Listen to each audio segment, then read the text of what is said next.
नमस्कार दोस्तों, मेरा नाम डॉक्टर नोवेश। मैं आज आपके साथ जो टॉपिक डिस्कस कर रहा हूँ वो एसिडिटी के संदर्भ में है, जिसको हम अम्लपित्त कहते हैं या हाइपर एसिडिटी कहते हैं। तो ये जो डिसीज़ है ये बहुत लोगों को है, हर एक फैमिली में है और इसका अलग अलग इसका रीज़न भी है। हम इसको पहले इसका रीज़न क्या है, लक्षण क्या है और इसकी चिकित्सा किस तरह से हो सकती है, इसके बारे में मैं आपको आज जानकारी दूँगा। तो मुख्यतः इसका जो रीज़न है, जो मैं अभी देख रहा हूँ, वो है कहीं न कहीं तो भी डाइजेशन की कमी होना या फिर जिसे कहेंगे कि डाइजेशन वीक रहना, इनडाइजेशन कहेंगे, जिसको कुछ हमारी भाषा में जो है आयुर्वेद की भाषा में इसको अजीर्ण कहते हैं। तो अजीर्ण के भी प्रकार है, आमाजीर्ण, विदग्धाजीर्ण, रसेशाजीर्ण, तो इस तरह से विष्टब्धाजीर्ण, तो इस तरह से ये और 3 बाकी अजीर्ण। तो ऐसे प्रकार 6 प्रकार जो है ये वर्णित है संहिताओं में। तो ये जो अजीर्ण है इसके कारण से बाद में फिर अगर ये इसको आप ट्रीट नहीं प्रॉपर करते हैं अजीर्णों को या फिर उसके जो नियम है वो पालन नहीं करते, तो ये आगे जाके अम्लपित्त बन जाता है। किसी किसी को कॉन्स्टिपेशन भी रहता है या जिसे कहेंगे कि कुछ इनका जो रोटेशन है, जो बॉवेल का जो रोज़ाना जाना रहेगा या फिर किसी का नहीं जाना रहेगा, अलग अलग तरह से इसका बनता है या कोई एक दिन गैप रहता है, 2 दिन गैप रहता है, इस तरह कॉन्स्टिपेशन रहता है। तो ये भी इसमें आगे चल के अपने लक्षणों में पाया जाता है कि अजीर्ण का जो खान पान प्रॉपर नहीं है या ज़्यादा तले हुआ है या फिर प्रोटीन डाइट ज़्यादा है, फाइबर्स कम है डाइट में, जैसा तीखा कुछ है, मसाले कुछ है, बेसन की चीज़ें है या फिर होटल का ज़्यादा है या फिर दूध की जो चीज़ें वो ज़्यादा ले रहे हैं। तो इस तरह और फिर कुछ कारण जो है, कुछ मानसिक भी कारण स्ट्रेस रिलेटेड भी रहते हैं। नींद प्रॉपर नहीं लेना ये भी रीज़न रहता है, दिन में सोना ये भी रीज़न रहता है, कहीं ना कहीं तो भी पानी की कमी, जो आप 3 से 4 लीटर पानी पीना रहता है।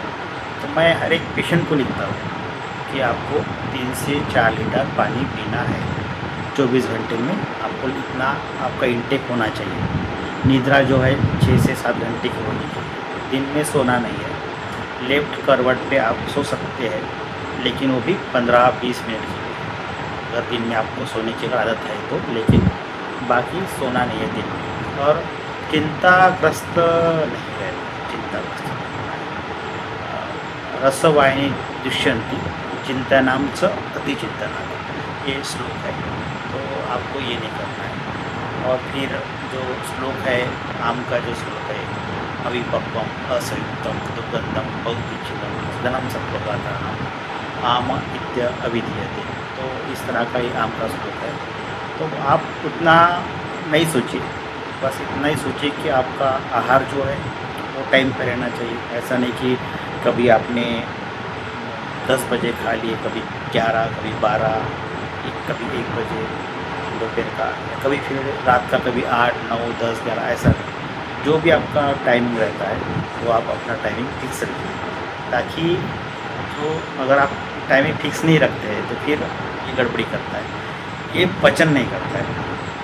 हर एक को लगता है कि मैंने तो खा लिया है, अभी क्या प्रॉब्लम है, लेकिन नहीं, ऐसा नहीं रहता है, क्योंकि बहुत बार आपको ये पता नहीं रहता है।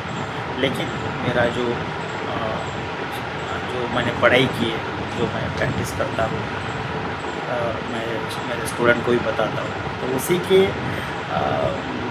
का एक सार जो है मैं या 8-10 मिनट में कवर करने का मेरी सोच है। तो यही जो रीज़न है वो आपको टालने हैं। तो इसको मैं एक चार्ट रहता है मेरे पेशेंट के लिए, तो एक दूसरी तरफ मैं एक चार्ट में लिखता हूँ कि खाना क्या है आपको। तो इसमें और भी मैं अवॉइड करूँगा कि उड़द की दाल जो है थोड़ा अवॉइड करते हैं अम्लपित्त।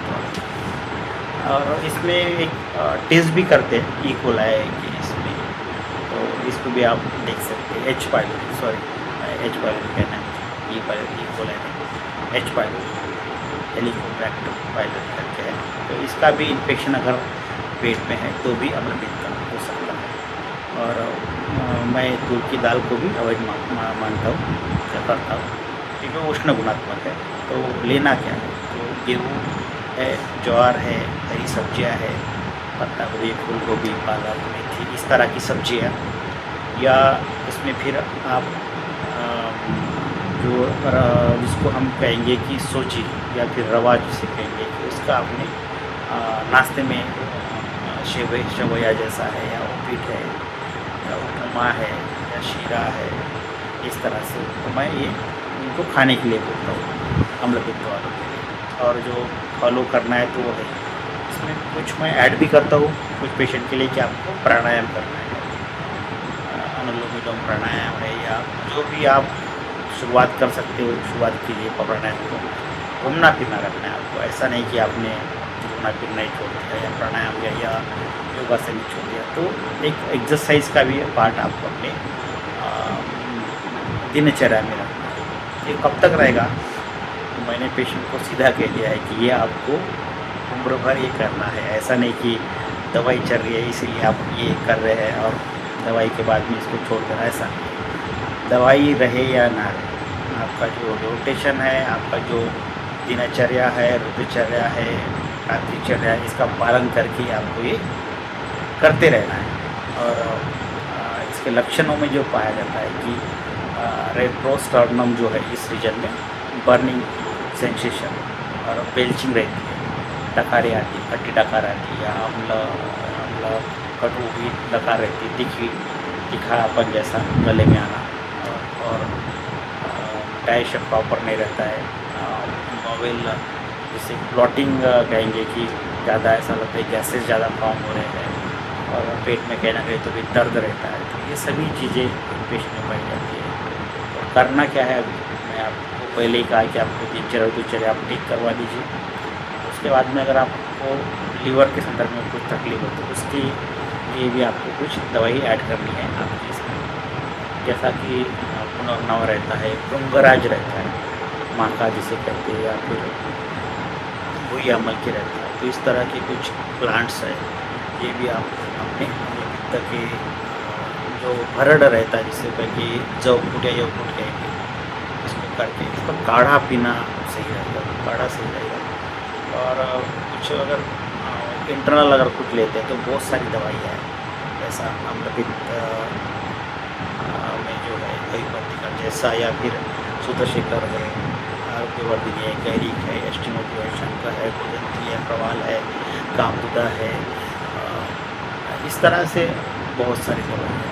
दवाई का कोई लिमिट नहीं है। तो दवाई आप जो भी मैं कब बता रहा हूँ आपने इससे बिल्कुल लेना नहीं है, क्योंकि ये हानिकारक हो सकता है। आपको आपकी प्रकृति देख के, आपकी किस तरह की कंडीशन है वो देख के, आपके नज़दीक के जो फिजिशियन है, एलेक्ट्रीशियन है, वो आपको रिकमेंड करेंगे कि आपको दवाई किस तरह चलेगी। इसमें आप वमन का, विरेचन का और बस्ती का, ये आपको ध्यान में रखना है कि आपको ये पंचकर्मा करवाना है, और साल में एक बार आप करवा लीजिए इसको। जिस तरह से गाड़ी की सर्विसिंग रहती है, हर 6 महीने बाद में हम लगभग करवा लेते हैं गाड़ी की सर्विसिंग, उसी तरह से आपको ये जो जिसे कहेंगे कि अलग अलग ऋतुओं में जो, जैसे वसंत ऋतु में वमन है ना, वर्षा ऋतु में बस्ती है, शरद ऋतु में जो है विरेचन है, इस तरह जो आपके जो फिजिशियन है वो भी कहेंगे, आपको बताएंगे। तो उसके हिसाब से आपको पंचकर्मा करवा लेना है। वमन इसमें बेस्ट रहता है, वमन और विरेचन का लोग इसको पहले वमन करवा लिए, बाद में विरेचन करवा लिए। तो ये सभी अगर चीज़ें आप करवाते हो तो आपका अम्लपित्त 100% ठीक होगा। सिर्फ आपको एक ही बात ध्यान रखनी है कि जो मैंने बताई बातें हैं वो आपको करनी है। ऐसा नहीं कुछ बातें कर लिए, कुछ बातें छोड़ दिया, ऐसा नहीं। सब बातें अगर आपने सब सही से किए तो आपका अम्लपित्त जो है, हाइपर एसिडिटी है, वो आपको निश्चित तौर पे आपको रिजल्ट मिलेगा। धन्यवाद। जय हिंद, जय हिंद।